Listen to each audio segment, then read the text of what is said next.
I think there is a fundamental misstatement of the issue in the question. We can no longer continue to make policy for ourselves, in our country, in our region, in our continent, on the basis of whatever support the Western world or France or the European Union can give us. It will not work. It has not worked, and it will not work. Our responsibility is to charter a path which is about how we can develop our nations ourselves. It is not right for a country like Ghana, 60 years after independence, to still have its health and education budgets being financed on the basis of the generosity and charity of European taxpayers. By now, we should be able to finance our basic needs ourselves. And if we are going to look at the next 60 years as a period of transition, a period whereby we can stand on our own feet, our perspective has not to be what the French taxpayer decides to do with whatever surpluses that they have in France. They're welcome. They are appreciated. Whatever interventions that the French taxpayer through their governments make to us are appreciated. We're not going to lick a gift horse in the mouth. But this continent, with all that has happened, is still today the repository of at least 30% of the most important minerals of the world. It is a continent of vast, arable and fertile lands. It has the youngest population of any of the continents in the world. So it has the energy and the dynamism. We've seen it. These young men who are showing so much resilience and ingenuity in crossing the Sahara, finding ways to go across with rickety boats across the Mediterranean to really, those energies, we want to have those energies working inside our countries. And we're going to have those energies working in our countries if we begin to build systems that tell the young people of our country that their hopes, their opportunity are right here with us. Migration and the movement of people is being presented in a manner which suggests that somehow it's a new phenomenon. There's nothing new about it. It's as old as man, the movement of people. And it has always been linked to the same thing: the failure of where you are to provide you with an opportunity, so you move somewhere else.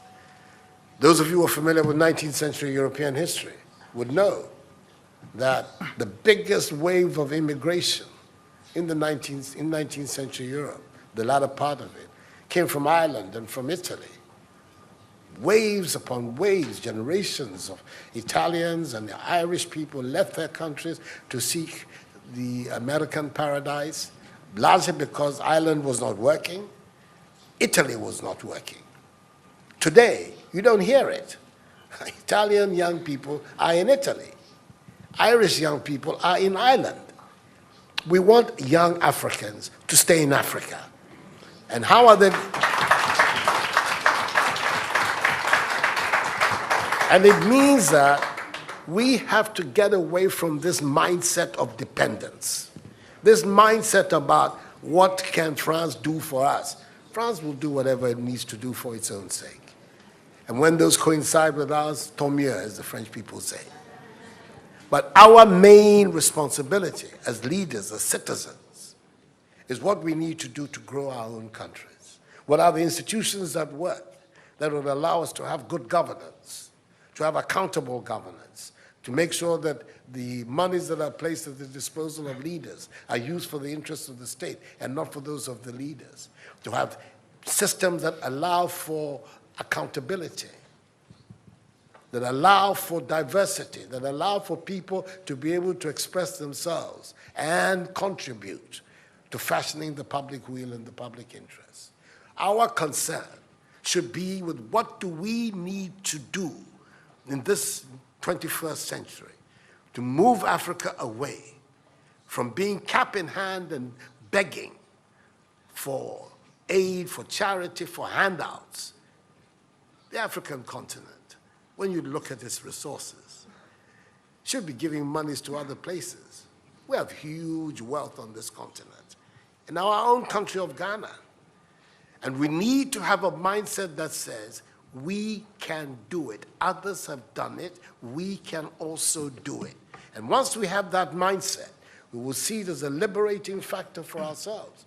We keep talking about how it was that Koreans, Malaysians, Singaporeans, who got their independence at the same time as us. We're told of that at the time of Ghanaian independence, per capita Ghanaian income was higher than that of Korea. Today, Korea is part of the first world. So is Malaysia. So is Singapore. What happened? Why did they make that transition? And 60 years after independence, we are where we are. Those are the matters that should concern all of us as Africans, as Ghanaians. And not, when I say so with the greatest of respect to the French president, I think that the cooperation of France is something that I am, as you know, a strong friend of France. I am Francophile. So I don't have any difficulty with that. But I'm talking about our own propulsion, what we need to do to get our countries to work so that we can create the conditions that would allow our young people to forego this hazardous effort to get to Europe. They're not going there because they want to. They're going there because they don't believe they have any opportunities in our countries. So that should be our focus.